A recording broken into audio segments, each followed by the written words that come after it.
Hello everyone, আসসালামু আলাইকুম। আজকে উত্তরা সেন্টারে কোরবানি গরু দেখতে গেছিলাম, যেখানে বিশাল বড় একটা গরুর হাট বসছিল। তো এই মাথা থেকে ওই মাথা এত বড় হয়েছিল, কোথায় শেষ হয়েছে এটা বোঝা যাচ্ছিল না। এই কারণে আমরা মূলত বেশি দূরে যাইনি, তো নিকটবর্তী স্থানে ঘোরাঘুরি করে গরু দেখছিলাম। তো welcome to my YouTube channel Ibrahim mister IK. তো ভিডিওটা শুরু করেছিলাম বাসা থেকেই, যেখানে আমরা 7-8 জন মিলে গরুটা দেখতে যাব, বাট হঠাৎ করে বৃষ্টিটা চলে আসলো। এই কারণে যাওয়াটা আরো মুশকিল হয়ে যাচ্ছিল। তো একজনের জন্য ওয়েট করছিলাম, তো সে আসতে একটু দেরি করছিল। তো আসার সাথে সাথে আমরা যে রওনা দেওয়া শুরু করলাম। এক রিক্সায় আমরা 3 জন উঠছিলাম। তো একটা আঙ্কেল সামনে ছিল, আর আব্বু আর আমি পিছে ছিলাম। আর উপর দিয়ে তো বৃষ্টি চলতেই ছিল। তো একদম মেট্রো রেলে এসে পৌঁছাইছিলাম, বাট একদম ভিজে গেছিলাম। পরে আমরা এইটা থেকে উত্তরা সেন্টারের দিকে রওনা দিই, এবং বাইরের ফুটেজটা ভিউটা ঠিক এমন ছিল। ট্রেনটির গন্তব্যস্থল উত্তরা উত্তর। পরের station Uttara centre. Next train is bound for.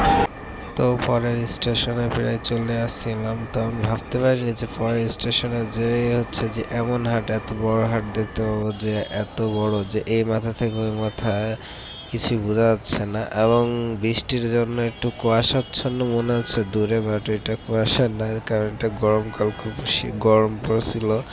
তো এইখানে এখন বৃষ্টি হচ্ছিল না, কিন্তু বৃষ্টি একটু হয়েছিল একটু আগে। তো নিচে এত পরিমাণে জ্যাম হয়ে গেছে যে এখানে হাট বসছে, এই কারণে নিচে সবসময় ফাঁকা থাকে। এই সাইডে আসছিলাম বাইসাইকেল করে, কিন্তু আজকে দেখি এবার দিয়ে গাড়ি যাইতে পারতেছে না। তো নিচে পৌঁছাই গেছি। এরপরে যে গরুগুলো দেখছিলাম, তো এইখানে মেন এই সাইডেই গরু দেখছিলাম, ওই সাইডে আর যায় নাই।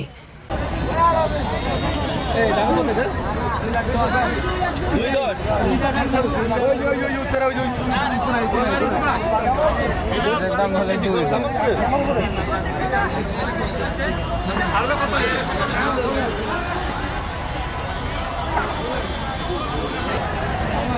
একটু দূরে থেকে, ঠিক আছে।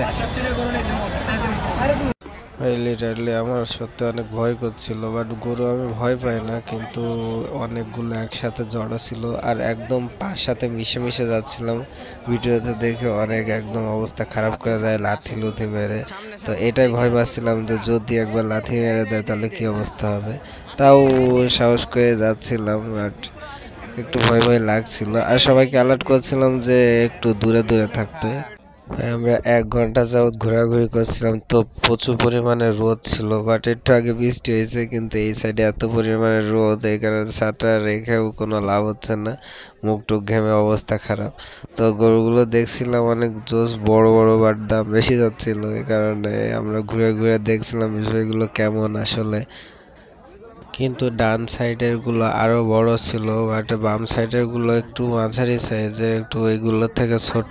বাট আমি বলছিলাম যে ওই সাইডে যাই, কিন্তু এই সাইডে একটা গরু পছন্দ হয়ে যায়, তো আমরা ওইটাই দেখি। লাস্ট সবারই পছন্দ হয়ে যায়। তো এইটাই অবশেষে আমরা সবাই পছন্দ করে নিয়ে নিই যে এটাই বেস্ট হবে আমাদের জন্য। এরপরে এই খাতাকাটি ঘোষাঘুষি শুরু হয় যে কত করে সবাই পড়তেছে এবং কত করে দেয়া লাগবে, তো গোনা স্টার্ট হয়ে গেছে। তো এই যে যার কাছ থেকে গরু নেবো সেই নি। এখন আমরা সবাই দিচ্ছিলাম এখানে এনার কাছ থেকে গরুটা নেওয়ার জন্য। তো গরুর মালিককে টাকা বুঝিয়ে দেওয়ার পরে আমরা গরুটা নিয়ে যাই এইখানের যে স্থানীয় যে জায়গাটার ওর উপরে রেট করার জন্য, যে গরুর দামে অনুযায়ী এইখানে আমি খাজনা হিসেবে চিনি, তো এখানে কি বলে আমি জানি না। তো এটা দিয়ে দেওয়ার জন্য আমরা যাই ওই সাইডে। তো ওইখানে দিয়ে আমরা যে গরুটা গাড়িতে উঠিয়ে নিয়ে বাসার দিক চলে যাব।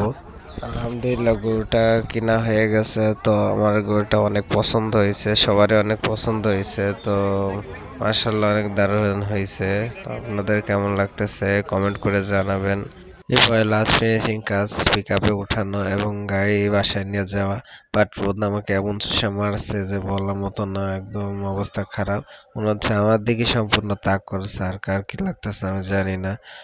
এরপরে গরুটা পাঠায় দিছি, তো গরু যার গাড়িতে ওইখানে কোনো জায়গা ছিল না যে আমরা 4-5 জন যাব, তো ওইখানে 2 জন গেছিল তাও। তো আমরা ইজি বাইকে বাকিরা রওনা দিলাম বাসার উদ্দেশ্যে। তো ভিডিওটা ভালো লাগলে লাইক করবেন, শেয়ার করবেন এবং সাবস্ক্রাইব করবেন। আর যাওয়ার সময় ভিউটা অনেক দারুণ ছিল, কারণ এই সাইডে রাস্তাটা ফাঁকা ছিল। সো আল্লাহ হাফেজ।